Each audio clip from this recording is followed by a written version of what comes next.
Today we're going to install the new Purge valve on this 2011 Chevy Camaro. Had to think what kind of car it was. Alright, so this one didn't come with any of the rubber gaskets or little rubber boots. So we're going to use this little tool here, the little pick, to simply pick the little gasket out. There it is. Just go ahead and go from underneath it and pull it out. And let's go ahead and transfer it over to this new one. Alright, and there it is. Now let's go ahead and grab this little grommets and let's put them into this one here. So this goes like so. So we'll remove them and slap them into that. Go ahead and pull out the screw. Then you're able to remove this garment here. This one here, you might have to press this out like so. Sorry, I'm doing this with one hand and recording with the other. There it is. Let's go ahead and remove this little grommet, and there it is. Okay, so this one, this big one, goes down in here just like so. Then this one goes right in here just like so. Probably want to put this one in before you put that top one. Alright, so there that is. Let's go ahead and put this one back. Put the screw through it. Sweet. Now it's ready to install. Now let's go ahead and just connect it here. Just like so. This goes in here.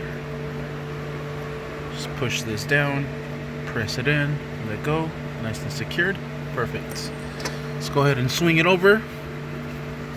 There's a pigtail here that we're going to connect to the back of this here. Let's go ahead and connect that right in there. Alright, and here we have it lined up. Just gonna insert it right in there. Set the screw. Start to screw it in.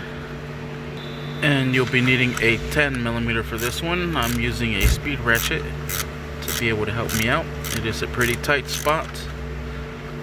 So I'm gonna go ahead and secure this all the way. Alright, and there it is, nice and secured. Everything is locked down. Perfect. Sweet. Here's the old one. Let's go ahead and start it up. Actually, before we start it up, let's go ahead and put this cover back on.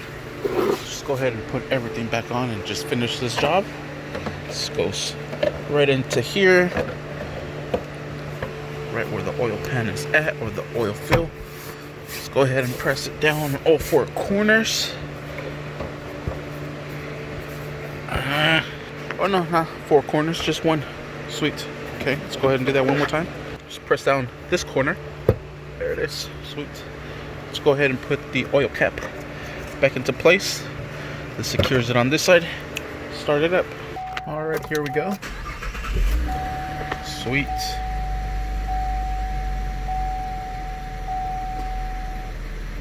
No check engine or anything, but we do have a pending evaporative non-purge and a permanent. I think maybe it was clear before, that's why we're doing the drive cycle now. It probably came for a code for the Purge evap, so by the time it completes this evap monitor, this code should go away. Just replace that Purge valve. But that is how you do that. Thank you for watching. Please like and subscribe.